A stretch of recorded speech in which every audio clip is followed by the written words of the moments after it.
It started with a warning. The Aurora's Call, my trusty survey vessel, drifted near the edge of the Jorvian Expanse, a sector infamous for its magnetic storms and interstellar anomalies. Sensors picked up massive energy signatures, far beyond anything naturally occurring. I knew better than to ignore it, even though the risk of encountering hostile forces was high. I didn't expect to find her. She appeared out of a shimmer in the storm, a warrior clad in obsidian armor that seemed to absorb light. Her movements were fluid, precise, and terrifyingly fast. Her eyes glowed a vivid violet, scanning me with a combination of calculation and curiosity. I barely had time to react as energy crackled around her hands, ready to strike. The first encounter. "You're human," she said, her voice resonant and melodic but edged with authority. "Why are you here?" I was exploring," I stammered, hands raised. I didn't mean to intrude. Her head tilted slightly, analyzing me. Then, without warning, she lunged. I dodged instinctively, feeling the pulse of her energy surge past me. Every movement she made was perfect, and yet, every strike passed harmlessly through the air near me. I froze, stunned. "Wait, you can't touch me?" Her brow furrowed, her strikes becoming faster, more precise, yet I felt no contact. Her confusion mirrored my own. "You're shielded," she muttered, frustration creeping into her tone. "What kind of human technique is this?" I shook my head. "It's not a technique, not exactly. You see, I've always been different." Uncovering the mystery. Once she paused to catch her breath, I explained. Humans have adapted in strange ways over time. Some of us have rare abilities, born with subtle energy resonance that can interact with alien forces differently. Her violet eyes widened, a flicker of surprise crossing her features. "Explain." I guided her to a neutral zone of the battlefield, carefully demonstrating. I channeled my internal energy, not through machines, not through weapons, but through sheer mental focus. It wasn't telekinesis, at least not in the way she knew it. It was resonance.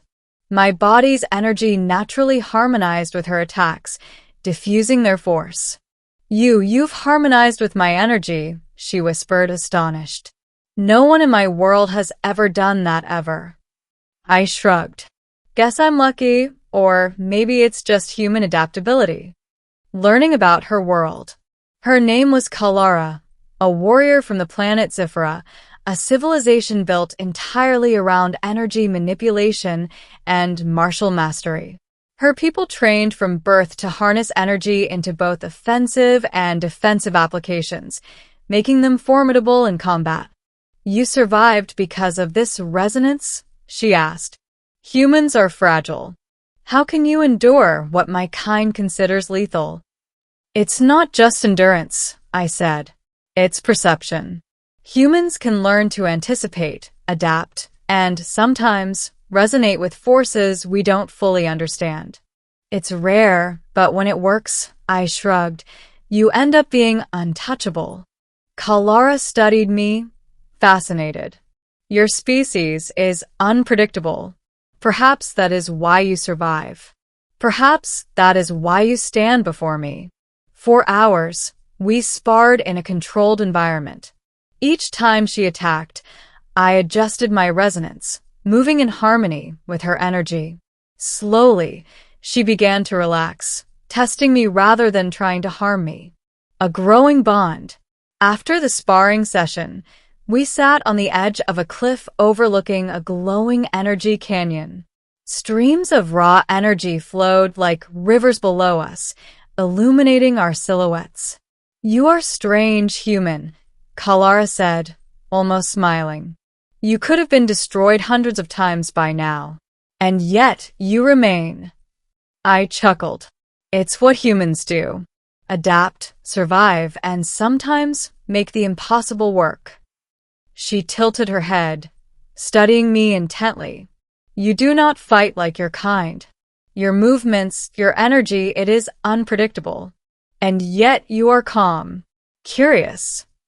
Someone has to survive, I said lightly, though my heart raced at the intensity of her gaze. And sometimes that means understanding the enemy rather than just fighting them. Her laugh, soft, melodic, and completely alien, echoed across the canyon. Perhaps I have underestimated humans. Perhaps there is more to you than strength alone. The real test. Not long after, Kalara's world was threatened. A rogue faction of Zifra's energy elite attempted to seize control of her city.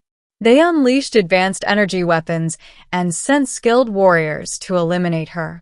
I insisted on accompanying her, knowing full well the danger. The battle was chaotic, energy beams and pulses lighting up the sky. Yet, as I moved beside her, I continued to harmonize with her energy. Every attack she made, I diffused.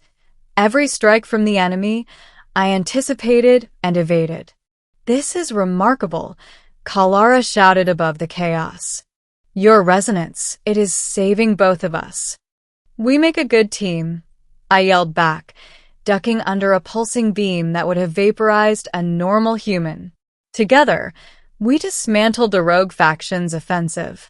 She began to trust me, not just as a comrade, but as someone capable of understanding her in ways few could. Understanding why I'm untouchable. Later, Kalara and I rested in a secure chamber. Her violet eyes softened as she studied me. I think I understand now. It is not your strength that makes you untouchable. It is your perception, your harmony with forces around you. Humans, you are more than your physicality. I smiled. You could say that. Or maybe it's just luck. Either way, it works. Her hand hovered near mine, tentative. I have encountered countless warriors, but never anyone who could survive my touch, and not through armor, not through skill, but through understanding. You survived because you didn't fight me like an enemy, I said. You fought me because you had to. I survived because I didn't fear you. Her laugh echoed again, this time warmer. Perhaps humans are fascinating creatures. Farewell and reflection.